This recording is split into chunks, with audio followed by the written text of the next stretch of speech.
जब मैं यहाँ ज्वाइन किया था उसके एक दिन पहले 28 तारीख को एक घटना घटी थी जिसमें ललमटिया थाना अंतर्गत जो ट्रांसपोर्ट की जो ट्रक जाती है उस पे उसका आर्सनिंग करके गोली वोली चलाया गया था, जिसके आलोक में ललमटिया थाना कांड संख्या 4425 दर्ज किया गया था, जिसमें सूर्या हांसदा नाम का व्यक्ति जो है यहाँ का उसके ऊपर FIR दर्ज करके हम लोग इन्वेस्टिगेशन कर रहे थे। इसमें हम लोग बाद में पता चला कि यह साहेबगंज में भी इस तरह की घटनाओं में संलिप्त रहा है, और जब हम लोग इसका आपराधिक इतिहास निकाले तो इसके खिलाफ साहेबगंज और गोड्डा जिला में मिलाकर कुल 25 कांड दर्ज हैं जो रंगदारी से संबंधित है। इनका एक ऑर्गेनाइज गैंग है जो इस तरह का जो ट्रांसपोर्टेशन का काम होता है कोयला का और ये उस चिप्स का, जिससे वो लोग अवैध पैसे की वसूली और ये रंगदारी का मांग करते हैं।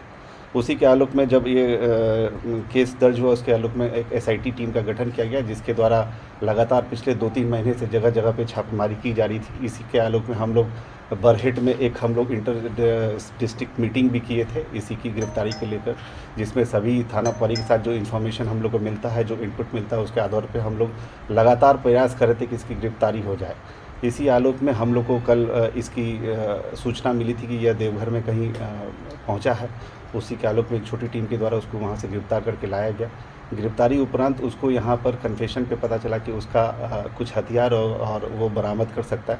उसी के आलोक में कल रात में जो SIT टीम गठित की गई थी वो बोआरी जोड़ थाना अंतर्गत कमल डेरी रहर बढ़िया पहाड़ के पास बरामदगी करने गई थी। जब टीम बरामदगी करने पहुंची तो वहाँ पर इसके जो साथी पहले से छुपे हुए तो उसके द्वारा फायरिंग की गई। इसके द्वारा भी अपना जो कस्टडी में जो जवान था उसको धक्का देकर उसका राइफल छीनकर भागने का प्रयास किया गया, जिसमें गोलीबारी चली दोनों तरफ से। आधे घंटे का लगभग जो मुठभेड़ चला, जिसमें हमारे टीम के जो द्वारा भी जो फायरिंग किया गया। फायरिंग जब शांत हुआ उसके बाद 2-3 घंटे बाद उसमें जब सुबह उसमें हम लोग उसका सर्च अभियान चलाए तो जिसके आधार पर पता चला कि जो सूर्या हांसदा है इसको मृत पाया गया। और वहाँ से हम लोग को जो बरामदगी हुई है वो एक देसी कट्टा 1 बरामद हुआ है, देसी पिस्टल 1 बरामद हुआ है, 8 mm का जिंदा गोली 1 है, 8 mm का एक खोखा 3 है, 8 mm का मिस फायर गोली 2 है, 7.6 mm का जिंदा गोली 2 है, 7.6 mm का मिस फायर गोली 2 है, 7.6 mm का खोखा 3 है, 5.56 mm का खोखा 9 है और 9 mm का खोखा 10 है। तो ये जैसा हम लोग जानते रहे पहले भी इसका पूर्व इतिहास रहा है। जब भी पुलिस इसकी गिरफ्तारी करने जाती है तो पहले भी पूर्व के DSP का इसके द्वारा हाथ तोड़ दिया गया। साहेबगंज में जो घटना घटी थी, और जब भी इस तरह का पुलिस गिरफ्तार करती है तो पुलिस में ये प्रोटेस्ट करता है, और प्रोटेस्ट के आलोक में कल इसने भी यही काम किया था और ये भागने का प्रयास किया था, जिसके क्रम में ये घटना घटी है। उसकी अभी जो मुठभेड़ में उसकी मौत हो गई है। उसके बाद जो हम लोग का जो NHRC का जो गाइडलाइन है उसके आलोक में मजिस्ट्रेट प्रतिनियुक्त करके पूरी टीम की हम लोगों ने वीडियोग्राफी और उसके उपस्थिति में सारा चीज़ कराया है। उसका रिपोर्ट आना बाकी है। मेडिकल बोर्ड का भी गठन करके आज हमने उसका मेडिकल जो अंत परीक्षण प्रतिवेदन वो कराया है, उसका भी रिपोर्ट आना बाकी है। और जो NHRC को रिपोर्ट भेजना होता है 48 घंटे के अंदर, वो भी आज हम लोग उसको भेज देंगे। मुझे लगता है कि यह जो सूर्या हांसदा करके जो गैंग था ये इस जिले के लिए आतंक का पर्याय बन चुका था। उसका हम लोग एक इनकाउंटर में आज मुठभेड़ में मारा गया। अब कितने राउंड गोलियां चली सर?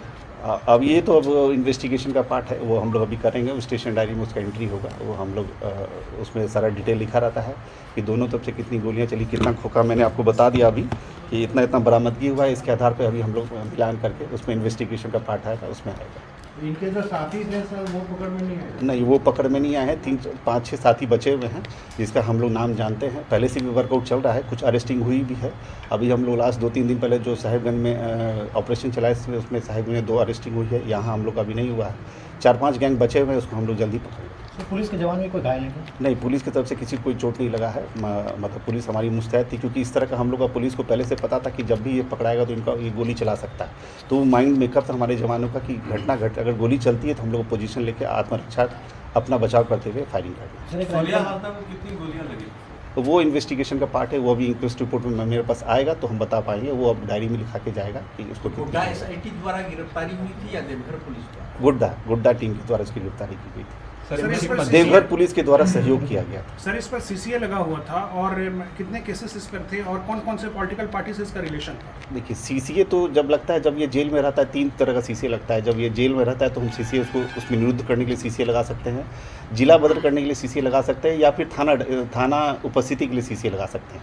तो सीसीए का एक टर्म होता है, जब खत्म हो जाता है तो उसके बाद फिर से उसको जब ये अरेस्ट होकर आता है तो हम लोग सीसीए लगाते।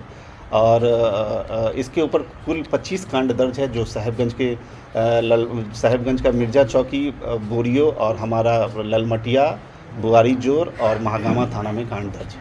सर, दिसंबर से लेकर अब तक इसके ऊपर कितने मामले दर्ज हैं? 25 मामले दर्ज। दिसंबर से लेकर अब तक जितने भी केस इस पे दर्ज है, इस पे 25 मामले। सर, कई फर्जी एनकाउंटर के भी आरोप लगाए जा रहे हैं। ये तो मजिस्ट्रियल इंक्वायरी का पार्ट है। हम लोग सभी एनएचआरसी को सूचना दे दिया है। जब भी पुलिस एनकाउंटर होता है तो ये हम लोग का नेगेटिव पक्ष रखता है। हम लोग फ्री एकदम ट्रांसपेरेंट सिस्टम रखे हैं, कहीं कुछ इस तरह का नहीं है। और इसमें मजिस्ट्रेट प्रतिनियुक्त किया गया है और फर्दर जो एनएचआरसी का गाइडलाइन है उसके आलोक में हम लोग सारा एक्शन पूरा कराएंगे। क्या सर ये इसका अमन गिरोह से भी संबंध बताया जा रहा है क्या? ये इन्वेस्टिगेशन का पार्ट है, ये अभी हम लोग चेक करेंगे। बाकी कुछ बातें जो अभी हम यहाँ नहीं बता सकते, वो इन्वेस्टिगेशन में आएंगे और आगे पता चलेगा। तो जो इसमें संलिप्त अगर कहीं और भी इस चीज़ का गैंग सक्रिय है दूसरे स्टेट में भी, तो उसके आलोक में हम लोग अब तक कार्रवाई करेंगे।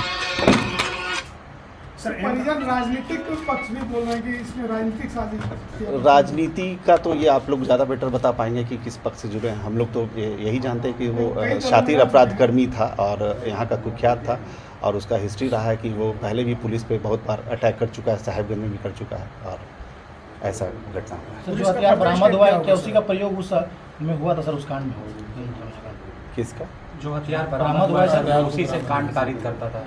हाँ, देखिए इससे पहले भी साहेबगंज में भी 5-6 हथियार पकड़ाए थे हमने। जब उसके गैंग के सदस्यों को उसमें भी 4-5 हथियार पकड़ाए थे। उसके पास 12-15 हथियार हमेशा लेके चलता था, जिसमें से कुछ बरामद कर लिए थे, कुछ हम लोग के पास और बरामद हो गए। कुछ साथी जो उसके फरार हो गए, उसके पास भी कुछ हथियार है, जिसको हम लोग अभी लग करके उसको अरेस्ट करके जेल। सर इस टीम को लीड किसने किया था सर? ये इसमें एसडीपीओ गुड्डा, क्योंकि महागामा पहले लीड कर रहे थे क्योंकि वो अवकाश में थे, एसडीपीओ गुड्डा इसको लीड कर रहे थे। घटना घटने के बाद जब सारा मुझे इन्फॉर्मेशन मैंने डीएसपी हेडक्वार्टर को भेजा था सहयोग करने के लिए कि आप जाकर के वहाँ सहयोग करें।